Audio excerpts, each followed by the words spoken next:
일단은 이 비례대표 의석이 좀 충분하면은 그 석표를 통해서 이렇게 몇몇이 이렇게 구제될 수 있다고 봅니다. 과연 이제 석표일제라는 걸 권역에다가 이렇게 주게 되면은 영남에서는 민주당이 당선되기 힘든데 민주당 후보가 당선이 되고, 호남에서는 한국당 후보가 당선되기 힘든데 호남에서도 한국당 후보가 당선될 수 있는 그런 구조가 원래 석패율 아닙니까? 네. 원래 그래서 이것은 지역구도를 완화하기 위한 제도로서 고안이 됐던 겁니다. 그런데 이제 연동형 비례대표제를 도입을 하다 보니까 이 각 정당이 이 석패율로 해서 가져갈 수 있는 의석수가 확 줄어들게 된 겁니다.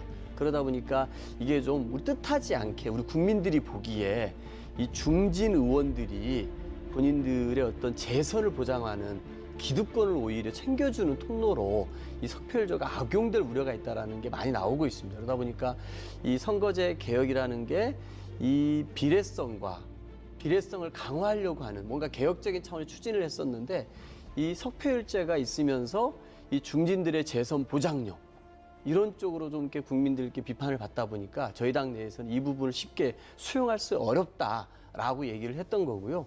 저는 이런 부분에 관해서는 그 야3+1에서 좀 전향적으로 한번 검토를 해주시면 어떨까, 이런 생각을 어제 저희 당 의총에서 의견을 모았고 다시 한번 재고해 줄 것을 요청을 한 상황입니다. 네, 지금 말씀하신 대로 그 석패율제라는 게 원래 취지는 어떤 지역주의 구도를 좀 더 완화시킬 수 있는 네. 그런 이제 순기능이 분명히 있을 것 같긴 한데요. 네. 지금 말씀하신 대로 이제 중진 의원들의 패자 부활을 돕는 쪽으로 더 이용되지 않겠느냐.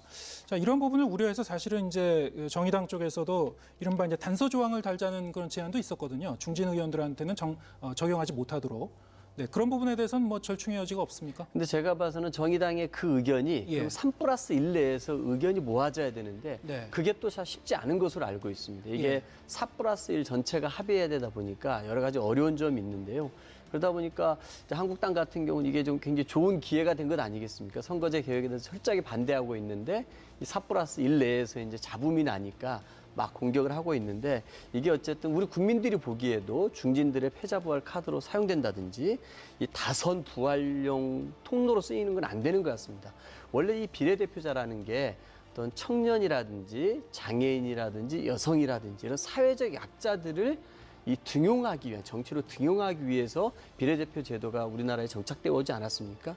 근데 만약에 이 석패율제를 통해서 청년, 여성, 장애인, 전문가 집단이 등장하는 것이 아니라 이들에게 기회가 주어지지 않고 이 다선들이 이것을 통해서 다시 한번 또 국회에 들어오는 통로로 악용된다라면은 우리가 선거제 개혁을 하려고 했던 근본적인 개혁의 취지와 맞지 않게 되기 때문에 저희 당에서는 다시 한번 재고할 것을 요청을 드린 것입니다. 네.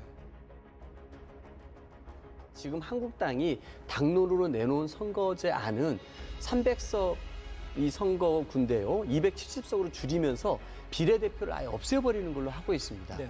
우리나라 헌법에는 비례대표자가 보장이 되어 있거든요. 예. 아까도 말씀드렸습니다만 이 비례대표자라는 걸 통해서 청년이라든지 장애인이라든지 여성이라든지 전문가 이런 약자들을 우리가 등용을 해왔습니다. 그렇기 때문에 비례대표제는 꼭 필요하다고 생각하고 헌법에도 보장이 되어 있습니다. 그렇다 그러면은 한국당이 이 비례대표제를 아예 없애버린 270석 선거제를 고수할 것이 아니라 정말 이 여야가 작년 말에 연동형 비례대표제를 도입하자고 합의하지 않았습니까? 이 정신을 가지고서 이 선거제 논의에 참여하신다라 그러면 저는 좋은 결과가 나올 것 같아요. 방금 말씀하셨던 것처럼 이 선거제 논의 과정이 연동형 비례대표제가 도입됐습니다.